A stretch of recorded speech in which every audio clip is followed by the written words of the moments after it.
مجبورۍ د وجې د لږ ټایم دپاره یم بیا به ځم.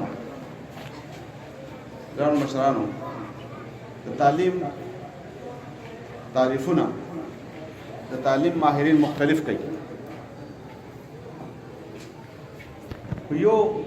یو تعریف چې زه وایم چې تعلیم رڼا ده، یقینا چې رڼا ده. دا په توره تیاره کې تا ته لار ښیي، په ورک ځای کې تا خلک را پیدا کوي. د دې غرونو منځ کې د دې سکول پرنسپل ته هم داد ورکوم چې په داسې غریزه علاقه کې، په شړه علاقه کې تاسو ته سکول کولاو کړی. د دې افیلیشن هم زه راغلی وم او غالبا 2010 پرنسپل صاحب 2010 ته راغلی وم. 2015 اچھا د سکول افیلیشن ما هم کړی و. زه عموما چې چېرته هم داسې غریزو علاقو ته تللی یم نو افیلیشن مې ځکه ورکړی و چې ما کتل چې ټیک دا سکول په کتاب پوره نه خېږي، کمې به پکې. خو دا مې خواهش و چې د دې بچي چې کوم بهر ګرځي د سکول ته خو به یې راولي که نه، دوه ټکي خو به ته څوک وښیي. د دې پرنسپل او د دې منیجمنټ سره دې ته زداد ورکوم چې ستاسو بچو ته زما په خیال په ډېر کم فیس باندې سبق وایي. فیس خو به خامخا ورکوو ځکه چې د دې ټیچران دي، بجلی ده، اوبه دي، سکول بلډینګ دی. ګرانو مشرانو، د علم خورول دا زموږ د دین فریضه ده. اگر چې موږ بعضې خلک علم صرف د مدرسې علم ته وایي، خو پیغمبر خدا وایي چې اطلب العلم ولو كن بالسین. علم حاصل کا اگر چې ته چین ته پسې هم لاړ شي، د دې چین کې قرآن نه پړاوېده، دې کې حدیث نه پړاوېده، علم خبره. د بدر د جنگ قیدیان راځي نو پیغمبر خدا وایي چې زه زموږ بچو ته مختلف مشورې کېږي، خو بیا وایي زموږ بچي ته چا علم ورکړو بس هغه ازادوئ. دا هغه موعظه شوه. زموږ مذهب د سبق او د علم زده کولو په انتها زورونه کوي، زور ورکوي. خو افسوس دا دی چې موږ پښتانه د علم دشمنان شو. پښتانه څه په ټول پاکستاني د علم دشمنان شو، ډېر وروسته پاتې شو. ټکنالوژي، ساینس ټکنالوژي مو شاته پرېښوله. بس خو وخت تېروو، سهار ماښام کوو، بچي راوړو، بیا یې پرېږدو چې په خپله مرضۍ به لویېږي. زما هسې ذمه داري نشته. تاسو والدین ناست یې، په ایمان به ټول ووایو زه یو پلار یم، زما هم بچي شته. موږ چېرته خپل بچی فسټ پیریډ کې نه ده ګرځولی. موږ عموما دا خبره مو کړې چې زه څه وکړم، زه خو له پیسې ورکوم، زه سکول ته لېږم، زه خو جامه بېزاره په نوټس چلوم. مشرانو، ګرانو مشرانو، د بچي سره دوستي کول د ټول نه اهم شی دی. زما د عمر یا زمان چې که مشران ناست دي هغه وخت کې به والدینو وایي چې یاره د بچي سره ګیپ ساته، فاصله ورسره ساته، بې ادبه کېږي. زه د خپلې تجربې نه تاسو سره وایم چې چا د خپلو بچو سره مینه وکړه، چا ځان ته نږدې کړل، چا دوستان کړل، هغه نه بېلارې کېږي. هغه ته بل دوست ضرورت نشته.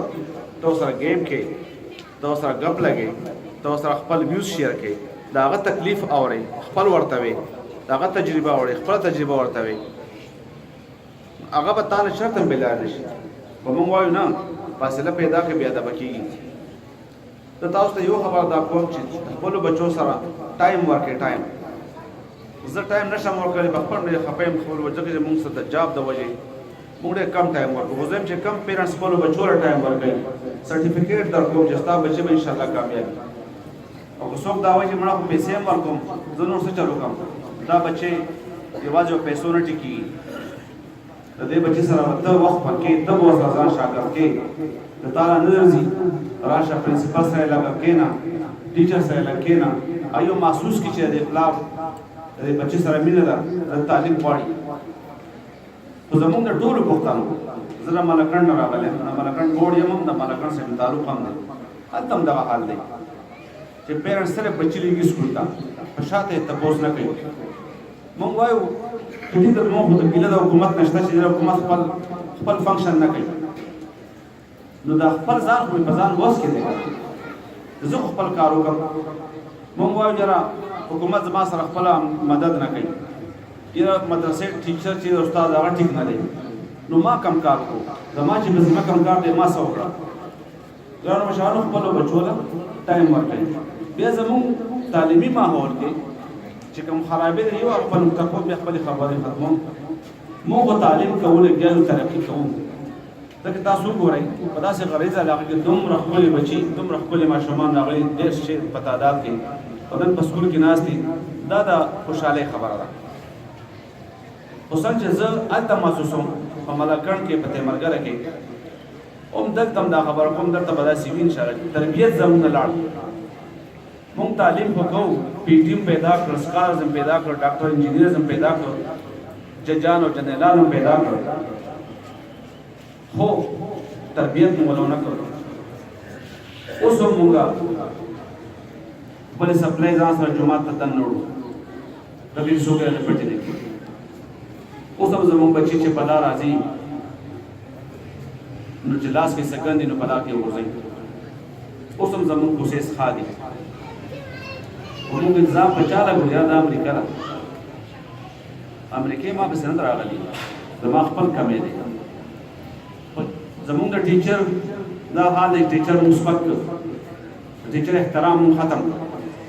حالانکې د دنیا تمام قومونه د استاد قدر کوي، د استاد احترام کوي.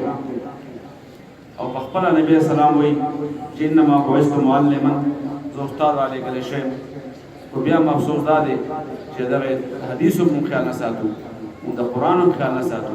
مونږ استاد سپک کړی دی، مونږ علم ته شا کړې ده او داسې حد ته روان یو. نن مونږ راتلونو ملګري ته مې وایي چې مونږ په ګاډي کې مه روان، زموږ تربیت دا حال دی. نو اکثر چې یو ډرایور غلطي وکړي بل ورته زر کنسل وکړي. تاسو به نوټ کړي دا خبره چې چېرته مونږ په بل جمع کوو په قطار کې ولاړ یو، اډمیشن فیس جمع کوو په قطار کې ولاړ یو، یو بل نمبر نه منو، یو بل حق نه منو. یو بل حق منل پکار دي، یو بل تسلیمول پکار دي.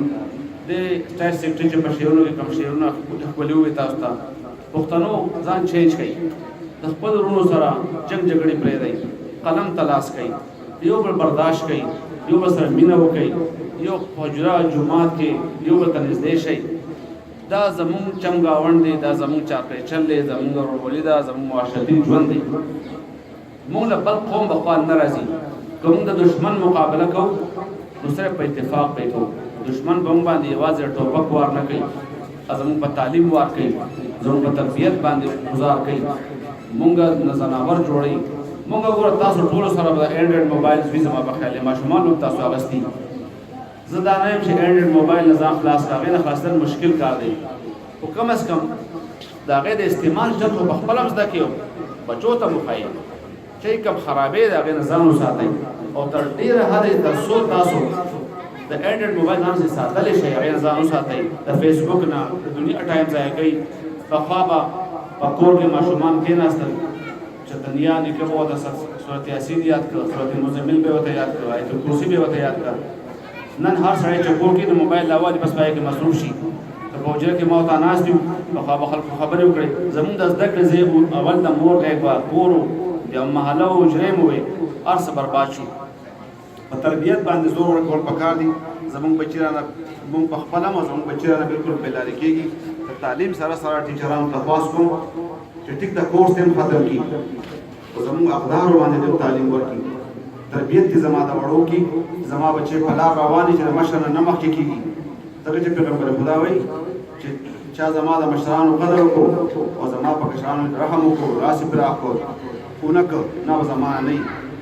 مونږ ته د دین هر یو اسپیکټ مونږ ته پیغمبر خدا ښوولی دی، د صحابو ژوند نوازی دی. بیا هم هغه نه خپلوو. زه وایم چې د دې سکول ماشوم چېرته روان وي، چېرته چې دی وي، دا دومره مؤدب وي، دا دومره احترام والی چې هر سړی آواز وکړي چې دا خو لکه د فلاني سکول وړوکی خو نه دی، تعمیر ملت سکول وړوکی خو نه دی.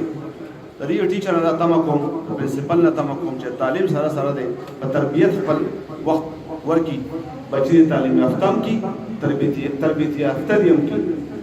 تا ګورئ تاسو یورپ کې هغوی ځناور لګېږي، ځناور ته چلونه ښایي، ځناور تعلیم یافته کړي. مونږ انسانان داسې پرېښودي دي. مونږ تعلیم یافته بچي به یې خو برداشت پکې نشته، پي ایچ ډي به یې خو یو به سره په سکون نه اوسي، د یو بل حق نه منو د یو بل احترام نه کوو ګرانو مشرانو د یو بل احترام وکړئ د یو بل قدر وکړئ د تعلیم دپاره خپل بس تمام وسایل تعلیم له ورکړئ الله ستا پرایورټي نمبر 1 تعلیم پکار دی بچې پکار دی زمونږ بچي دی تعلیم یافته خو تربیت یافته دی امي د پی ایچ ډي مو کی د بي سي پی ایچ ډي مو کی فیلډ مو کی د ډاکټر هم شي خو چې مسلمان ډاکټر شي د انجینیر هم جوړ شي خو چې مسلمان انجینیر جوړ شي د هر پیشې ته لاړ شي د سکول پرنسپل دی جوړ شي استاد دی جوړ شي چې دومره ویل اکوپ وي دومره تربیت یافته وي دومره تهذیب یافته وي چې موږ چې تاسو موږ بچو ما څوک وته اوچته نه کي چې دا سره غر نه راکوز شوی دی زه خوشحاله شوم الله پاک دې تاسو د داسې د تعلیم سره مینه درکړي که ستاسو بچي دي ستاسو مستقبل دی ستاسو نسل دی خپلې خبرې په دې ختموم چې څومره ښایسته خو بې عصري دي مشرقي ماشومان لکه خودرو او بې مالیاره ځنګلي ګلونه والسلام